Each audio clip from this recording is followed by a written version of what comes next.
Looking back over the Nets' last few seasons, one thing has become extremely clear. They've lacked in one key area, and it's sort of defined this last maybe half decade of Nets basketball, and that's leadership. Where has it been? Is it coming in the form of a new coach soon? Where does this team go from here? We're going to break it all down. But first, theme music. You are Locked On Nets, your daily Brooklyn Nets podcast. Part of the Locked On Podcast Network, your team every day.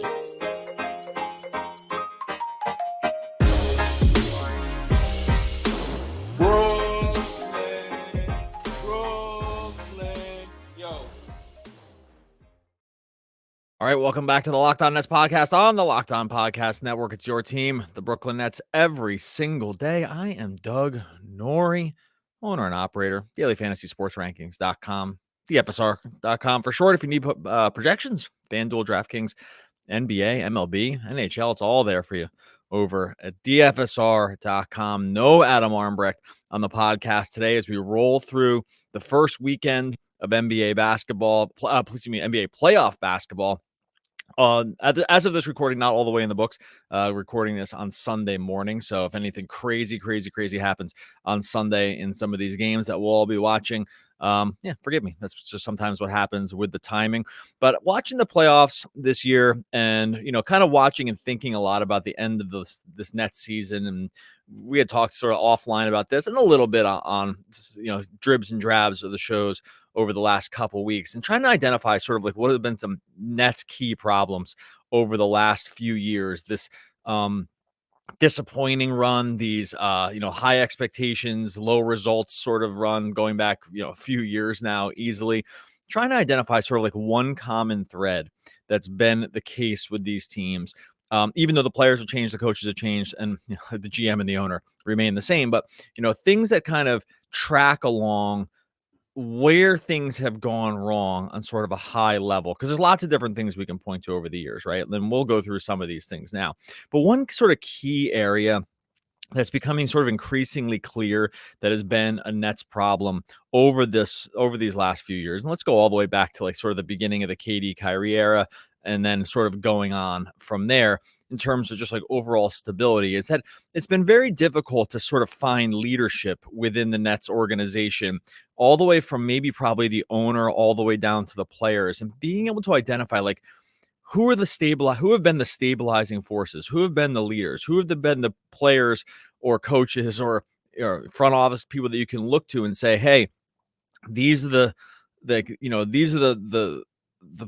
people that we're looking toward for stability. These are the people we're looking for to sort of like steady the ship when things are going wrong. And that, to me, has been a clear problem with this organization over the short term and kind of long term, is that the Nets have been full of problems over these years, and it's never really been clear about like who to turn to kind of like steady the ship, to right the ship, to get things pointed in the right direction, to be sort of the North Star around which the organization can look to and point themselves toward to get through some of the hard times. And it's really been maybe the main problem. I mean, we can always go back to on-court basketball stuff, or we can go to off-court issues, like all the things that sort of plagued this team over the last few years. And when you really break it down, you're like, when all this stuff has been going wrong, who has been there to sort of say, hey, let's get this back together. Let's play above expectation. Let's, maybe be more than the sum of the parts. And it just hasn't happened, right? And it just hasn't happened. And we just went through another year of it this year. And if we just track it all the way back sort of to the beginning, this has been just a major problem with this team. Now, lots of different reasons for this stuff, lots of different players, different coaches, and maybe that's part of the problem, right? Like organizational instability sometimes leads itself to like no one really knowing what the true hierarchy or pecking order of sort of leadership ends up becoming. But when we go all the way back, Sean Marks builds this organization. Joe Tsai takes over as owner. Sean Marks is in charge, and they start building this thing back from the ground up. And it's looking like a really, stable organization, right? Sean Marks is running the show. Joe Tsai looks like he's willing to spend. You have Kenny Atkinson as the coach, and for at the time he was a well-liked coach and had really seemed to get the most out of players really, I mean, way more than people thought it was going to be out of players. And then Katie and Kyrie come in, and those guys are stars. And obviously, no one would ever give those moves back, right? Those were like clearly the right moves at the time. But when you bring in Katie and Kyrie, like those guys are stars, but it's not as if those guys have been like sort of like on-court leaders. Now they've been leaders in the sense that their skill level is so supreme that when things are rolling really well with the team, like sometimes leadership in the form of great play is just kind of good enough. And so for a while, for a time, that seemed to be the case. And there was always sort of reasons why maybe the basketball on-court stuff wasn't going to be as good. We had some injuries in there, but then like kind of starting with the firing of Atkinson, and probably from there on, it has been really unclear about like where this organization turns to in times of turmoil, to the point where when the times of turmoil is usually when someone kind of got fired. Right? It wasn't like there's no one there to steady the ship. It was let's just move on. Let's move on from certain people that might be the problematic in nature. So they fire Atkinson because he just wasn't lining up with maybe how some of those guys wanted to play. DeAndre Jordan versus Jared Allen, all this stuff. Then you get into James Harden coming in the door. Again, a move that we were all on board with. And at that point, when the three of those guys are on the court together, maybe you want to say Harden's kind of the leader of the group because he's sort of the organizer. It seemed like he was, really, really well liked in the locker room. Things when those guys were able to play together really, really clicked. But the problem we saw is that as soon as things started to go south with that group, and I want to get to this, where this is all leading to with this year, the place where it really started going south with that group is when we saw that it was like unclear about what was happening with this group, with this organization, right? Kyrie runs into the COVID piece, and they don't side with him at all, and it's really kind of a downward spiral from there. Eventually Harden asks out because he kind of doesn't want to be a part of the group anymore. The next year they go into it, like they fire Nash immediately. So now all of a sudden you have the coaching carousel that's sort of ongoing. Fast forward a little bit more. I mean, obviously Ben Simmons wasn't going to be that guy. Simmons gets hurt. The team is headed in the wrong direction. Katie and Kyrie end up asking for trades, and that kind of defines the next group. But the problem is, at a time where the team could have sort of reset some of the culture around like, hey, let's get some leaders in the door here. Let's get some new faces. Let's sort of like think about how the organization is built and who we can rely on. We saw that even after coming out of all that turmoil, this past season gave us just kind of more of the same, but with just different faces and with much lower results and lower expectations, but almost way worse results. And it seems to be just like this sort of organizational problem that's been ongoing for years and years. So I do want to talk about how this leads into this season, and probably what ends up becoming like next fans' key frustrations with this team, because you can see how it's all been building toward these systemic issues within the team that still just haven't really corrected. Maybe there's a path forward soon now, new coach. We'll talk about Jordi Fernandez. But if we look back at like when the going has gotten tough with this team, the tough have not gotten going. The tough have kind of just checked out. And that has been the theme for years and years now. And I think, if Nets fans can find one key through line frustration with this group, this is definitely it. Want to get into some more of this and how that's led into this year. We'll get into that here in a minute.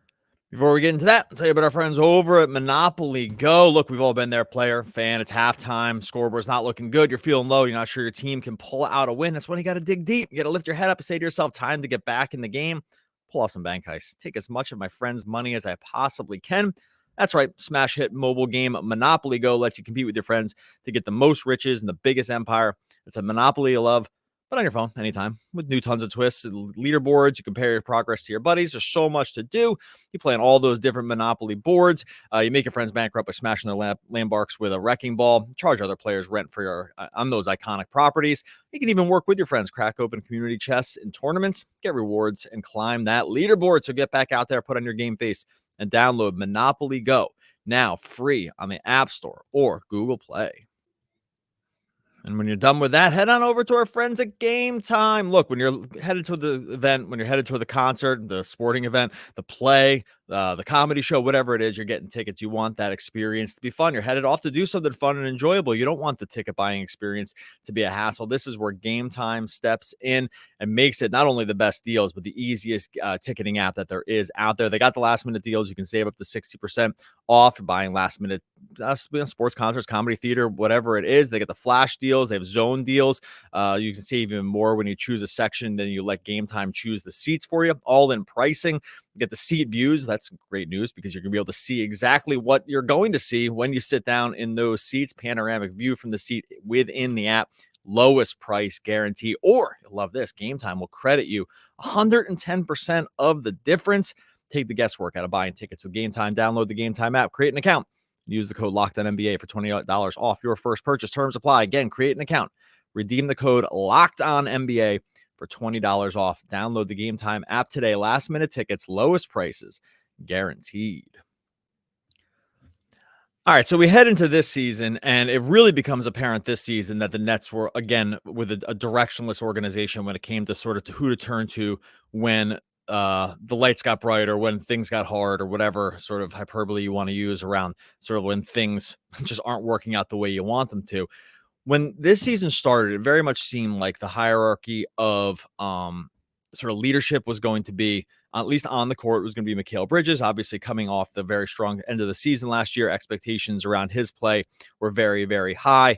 After that, it was a little bit tough to sort of know where things were going to shake out. Like, was Cam Johnson going to play up to a big contract that he signed, right? Like, we weren't sure we were going to get out of Ben Simmons. If you go back even to the beginning of the year, remember, it was very unclear about where Cam Thomas even stood within the organization. I know that's easy to forget now where things ended, but we debated at the beginning of the season about, like, was he even going to have a clear rotation spot, right? Like, what was going to end up happening? Wasn't even a full-time starter, well into the season, to the point where even coming back from injury, he wasn't in the starting lineup. So it's sometimes sometimes easy to forget how these things shook out at the beginning of the season. But I think most people were going to look at Mikal Bridges and then and his play, and then Jacques Vaughn, who had signed a long-term contract to be the coach, and be like, okay, this is where the organization is. We have Sean Marks and Josiah at the top, and then we have these other guys who we're going to sort of rely on. They're going to be the rocks of the organization. And I think what we saw very quickly with this team, well, not very quickly, because the beginning of the season was going okay. The second things got hard, though, that is where it became eminently clear that this organization was kind of rudderless around who was the person to turn to, who was the voice to turn to, who was going to be the stabilizing force. And we heard in Mikal Bridges' exit interview, him talking about sort of like maybe that weight of expectation got to him, or his overall attitude ended up being not where it had been in the past, or where he kind of thought it was in terms of playing with joy, and maybe having some of the pressure get to him, or just how things just really weren't shaking out for him, maybe on an emotional level, like they ever had in the past. And that became very confusing. And after that, I mean, it was just totally unclear about where this group could turn to when things got hard, to the point where Jacques Vaughn, who I loved the post-game pressers he would give, because I think they were sort of, I think he was usually very honest with it, but it was never clear that, like, he wasn't a fiery coach, right? He didn't get really, really fired up. He was much more cerebral and thoughtful around his approach. And even during his coaching stint, he, didn't go crazy on the sidelines. Not like you have to do that. I don't think that's an imperative, but he just wasn't the kind of coach that was just going to be like a rah guy, get behind me. Maybe when the team probably really needed one of those guys, when they were going through the doldrums of just losing and losing and losing. You get to that the Bucks game where they end up sitting everybody. That was a clear organizational failing about how they were going to approach the game. At that point, it was like unclear who was really steering everything, right? Like, was that the organization's decision to sit everyone? I'm sure it was on some level. Clearly, Mikal Bridges wasn't a part of that decision or didn't really like it. I don't think you can look to one game and have it define the whole season. Things happen to teams, 82 games. I know people want to look at that Bucks game and be like, oh, that's where it all dropped off. And I think to some degree that's true, but it's a bit convenient to just put one game out there as the problem. But we saw that as soon as it started to spiral, there was kind of no way to bring it back up. Mikal Bridges wasn't playing good enough to kind of put the team on his back.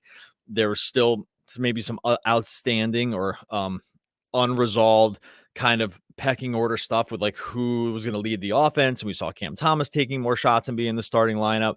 And then after him, there just wasn't, it was just like, what was really happening? Big Ben Simmons was hurt, so there was no clear, like, sort of offensive organizer. We saw Spencer Dinwiddie basically really, really frustrated with his role. Like, maybe he could have been the guy as a point guard. He's been a guy that's been outspoken before. Maybe he could have been the guy they rallied around, but that just didn't happen. And then there was just kind of no one. Like, who was the team looking toward? It wasn't like they could look toward the coach. I'm not to say, I don't want to say they were totally checked out on the coach, but he clearly wasn't the guy they were all rallying around. And we just saw that when you thought about like sort of who was leading this team, it just wasn't really clear who it was. And then you have Sean Marks, like he's a little bit, seems like he's under the gun. Joe Tsai was basically, seemingly sort of absent from this season. You barely heard from him this year. For what it seemed to be, like he did not even really attend, at least going courtside, sitting at a lot of games. So, I don't think he's like an absentee owner or anything, but he just really wasn't out there as, sort of out there in the front of things. And I don't think an owner needs to be necessarily. I don't think that's their core job. But when we look back at the season, it was like, man, like what was even happening here? Like, who were the people that the team could turn to? And it just ended up being sort of nobody. And then they fire Jacques Vaughn. And you think, okay, well, Kevin Ollie might be like sort of like that rah-rah guy. And he got in there and he said all the right things about sort of like, basically hustle and we're going to do these things. And essentially, he didn't say this, but he essentially was talking about bringing back some of that Brooklyn grit, in terms of how the players needed to go out there and act. I always forget the term that he used to sort of describe that kind of play. But we thought, okay, well, maybe this is the guy. And then there's nothing really changed, right? And I think by that time, the season was kind of over for the team. The players had maybe were resigned to like, this is what it was going to be. Even when there was a chance, they still could have made the play-in. They still could have been where sort of the Hawks were, right? Where the Bulls were. They probably could have been in those places, but they lose to the Detroits and the Memphises and the Washingtons of the world. And then it's all but over. And so Kevin Ollie, I think we maybe thought, okay, well, this is going to be the dude, but it just wasn't. And it's been like this and when we, by the time the season gets to the end, and then you hear what Mikal Bridges has to say, and you hear what some of the other guys have to say, and it wasn't like any other one player was elevating their game so high. I thought we all thought Cam Thomas played really well, but he doesn't really seem like that kind of guy either, right? Not his fault. I'm not saying that players have to be these like sort of on-court super vocal leaders, but it's clearly like not how Cam Thomas rolls either. And he's young, and maybe that really shouldn't be put on him anyway. But you can see this theme, man, right? Like we look back years and years worth of this now. Years of just I said rudderless before, but that's kind of what it is. Just every time things got hard, the Nets underperformed. Every time. Doesn't matter who and maybe we look back and say, hey, that's on Marks, putting all the wrong people in the wrong spots, right? Like, is that bad leadership by him? Yeah, you could probably say it is. Every single time the Nets were dealt a bad hand, they underperformed, except for like Kevin Durant's hero performance in the playoffs against the Bucks. Like that was the one time I think we saw like sort of peak elevation around a guy or a player or it's like anything. Like Kevin Durant just went out there and just said, I'm going to do it all. And that maybe is the ultimate leadership, like playing so far out of your head that everyone else just jumps on your back. And I think that's kind of the last time we saw anything like that was that series. And his foot goes on the line. And he kind of is totally spent by the end of it, and they're not able to get over the hump in that Bucks series. But outside of that, like, has there been a time you can look at the Nets and say, man, they're playing so much better than the sum of their parts? Maybe a little bit earlier this season, but they still weren't able to close some close wins early, and that was ultimately disappointing. So, want to get into like how maybe some of this changes going forward, and like sort of how we could be looking at a new version of this team. We'll get there. We'll get to that in a second. Before we get to that, tell you about our friends over at Prize Picks. Look, it's playoff action in the NBA, baby. It's time to win up to 100 times your money on Prize Picks. And you and the world's best players take the game to a new level during the NBA basketball postseason. You go to win 100x your money on Prize Picks with as few as 4 correct picks. You can turn $10 into $1,000 with basketball, hockey, college basketball entries on Prize Picks, America's #1 fantasy sports app. Prize Picks got a little something for everybody out there. All you're doing on Prize Picks, you're going more or less on those player projections, points, rebounds, assists, blocks, steals. If you're into the NBA, obviously just goals, assists, all that good saves, all that good stuff in NHL, baseball, home runs, hits, steals, all the stats that you love. And you're going against Prize Picks. You're not going against other sharks in the water. You're not trying to wrangle salaries. You're just going more or less on those Prize Picks projections. It went up to 100 times your money. Like I said, with just few as 4 guesses. All you're going to do is you're going to download the app today. Use the code LOCKEDONNBA for a first deposit match up to $100. Once again, download the app today. Use the code LOCKEDONNBA for a first deposit match up to $100. Prize Picks. Pick more, pick less. It's that easy.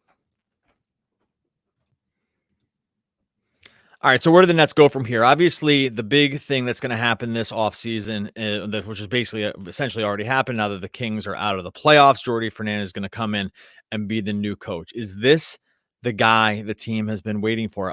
Early accounts say that it is, right? Like we've heard nothing but amazing superlatives really throughout the whole league, especially within sort of the Nets organization around this guy and what he can kind of be for this team, who maybe desperately has needed this kind of guy for a long time, right? We went all the way back to Atkinson and his version of coaching.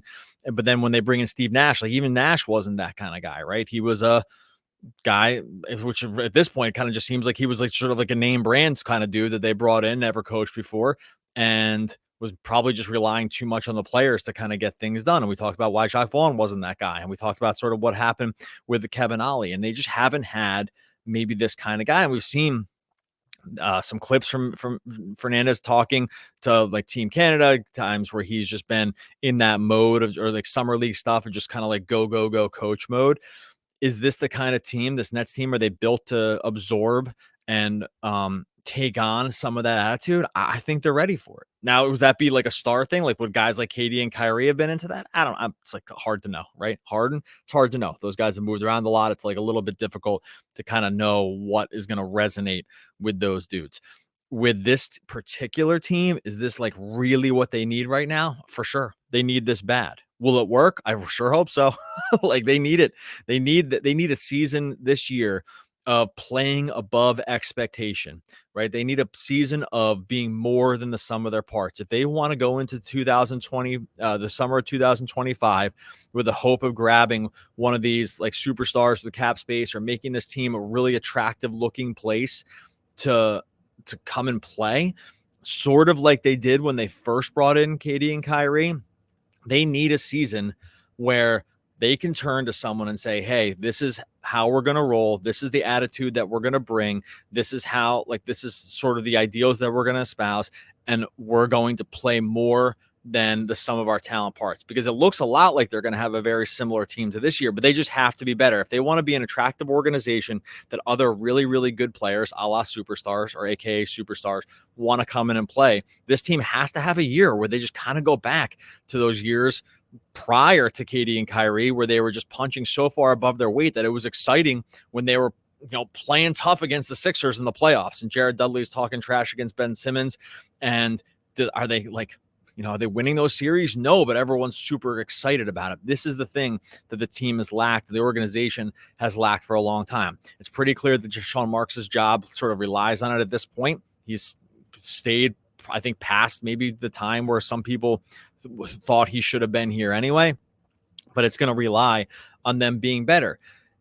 And when in situations like this, when the roster is probably not going to end up changing too much, and when the players are going to kind of be a lot of the same faces, it's going to be on the coach. That's hard, man. That's a hard situation, because we know talent drives this thing in the NBA when it's all said and done. Like, talent is the great arbiter of whether or not you're going to be good. But there are chances where you can just be better than expectation. We've seen this many times in the NBA. It is possible at all levels, right? Like the Heat make the finals last year. How? Because they all just kind of got together and rallied and were better than anyone thought they were going to be, right? Like we've also seen down on base levels, like Memphis played super hard this year. Every single freaking guy in that team was hurt. Every guy got hurt basically on this team. If you looked at their injury list, it's the most comical thing on a night-to-night basis. I think they set the record for most sort of minutes and games lost by players this year in injury stuff. If you tried, like I did every single night, to try to predict the Memphis minutes, it was just totally impossible. But they also went out there and played their butts off every night, right? Like they just did it all. They did it every single night because they were just sort of about something more than just, getting through a season. And I think that's the thing we have to see. It's been so long since we've seen that. It's been so long since we've seen a team consistently over the course of a season do this with the Nets. I'm not talking about fits and starts. There's been times where it's obviously been really good. I'm not talking about, just like, game stretches or even like a month long or 2 month long stretches. I'm talking a full season of us just knowing every single night they were going to absolutely bring it. I do not think they have the players on the team right now that are like this, but can they rally behind someone else like a coach? I think so. Have they all sort of seen the light on how bad this season went and maybe not wanting to go through this again? We heard this from a lot of the exit interviews. Yeah, it seems like this team is really ready to have someone that they can rally around to try to go and get the absolute most out of their talent. And that is what the thing that this team has lacked for years and years and years now. So hoping that the coach is the guy to do it. This, to me at least, seems very clear about what this team needs in terms of like an overall attitude adjustment and an overall just like belief system that they can be better. I really, really hope this is the season that it ends up happening. And I hope this coach, and by all accounts, it seems like it's going to be, that this is the guy. I don't think it's not going to come from ownership. It's not going to come from Sean Marks, the GM. It doesn't seem like it's going to come from this group of guys on the court without sort of being led by someone else.